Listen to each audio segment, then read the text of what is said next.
I grew up in Donora, Pennsylvania, which was a small steel town about 25 miles south of Pittsburgh, and little girls there don't even go to college. So I went to Harvard. I was the first person ever from Donora to go to Harvard. I went to Harvard, and I went to Harvard Law School. I came back to Pittsburgh, which has been phenomenal for me. My practice is at Reed Smith, where I specialize in nonprofit organizations, and you could not have a better city than Pittsburgh to do nonprofits. Pittsburgh has amazing nonprofits that do extraordinary things in the city to better the quality of life there, and I've had the chance to work with them while they did all these wonderful things, and it has been eye-opening and such a pleasure. I have a couple projects that I think that at the end of my career I will look back on and be most proud of.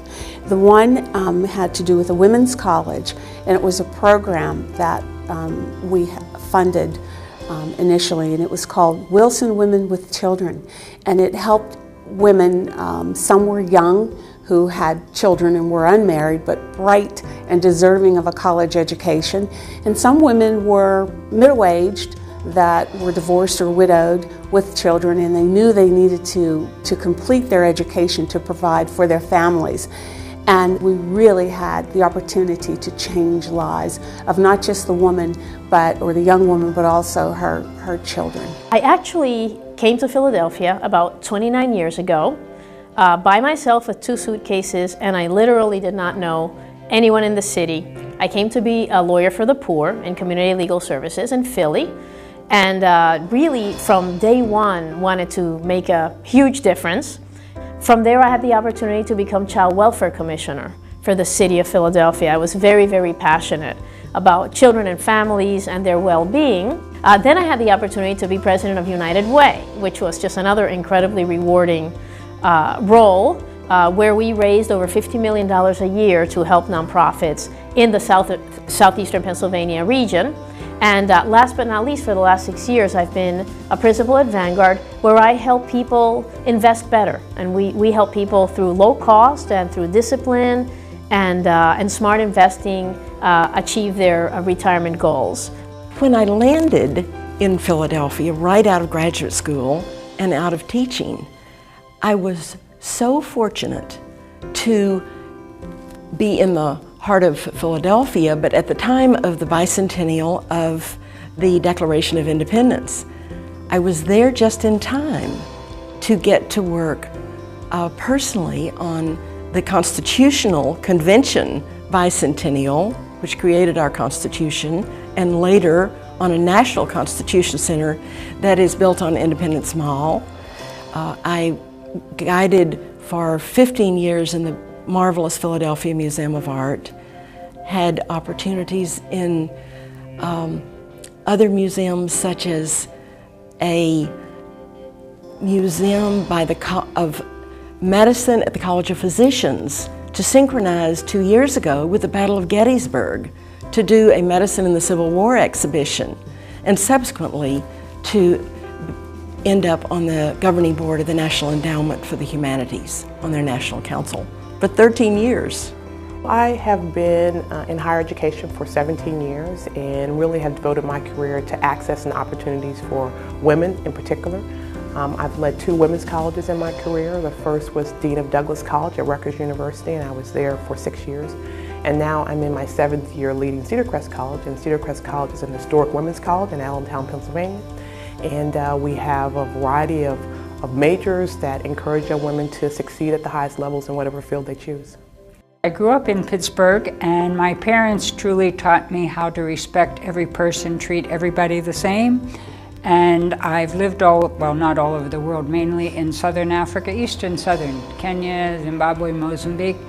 And I've lived and worked in refugee camps, in poor townships, and I worked in the office of the President of Zimbabwe. And truly, I treated everybody equally because of that lesson I learned from my parents.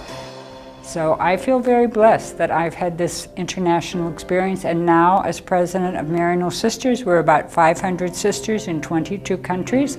And again, all over the world, we work with the less fortunate, with the poor, with the oppressed, and especially women and children. We give a special focus to women and children.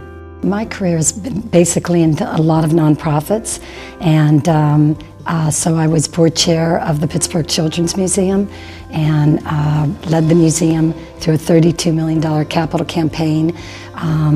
And we built a new museum and became change agents in a really depressed neighborhood. It's because of the work that I had done at the Children's Museum that they wanted me to become the next board chair of Point Park University. And then now for the past 3.5 years, I've been the board chair, and we are leading a capital campaign to build a new Pittsburgh Playhouse, which is mission critical for the school. My mother had a cancer, and that really brought me into my full-time caregiver position, actually.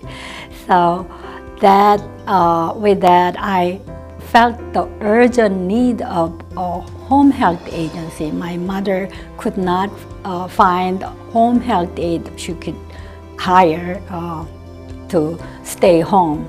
So I created that home health agency under my previous nonprofit Women's Development, and that was 2004. Now my nonprofit Pan Asian Senior Service hires about 450 people, caring about 500 people, and I'm very happy to help people, but I have so much more to do in the future. My hope is that this continued networking of all of these talented women from the Western region, the Central region, and the Eastern region is also provides mentorship and support for younger women who are entering their professions or entering their community service, because I think that's really, almost all of these women are involved in some kind of service. These women, almost to a person, are people who roll up their sleeves to get something done, and they work very well together. I'm proud. I'm proud. I'm grateful. I'm humbled. I'm energized. I am humbled and honored. I am so fortunate. I was amazed that, and I am very honored and pleased. You feel deeply proud that someone thought you worthy to join this group, but also, I think, humbled with the notion that you have to live up to the expectations of what I think it means to be a distinguished daughter.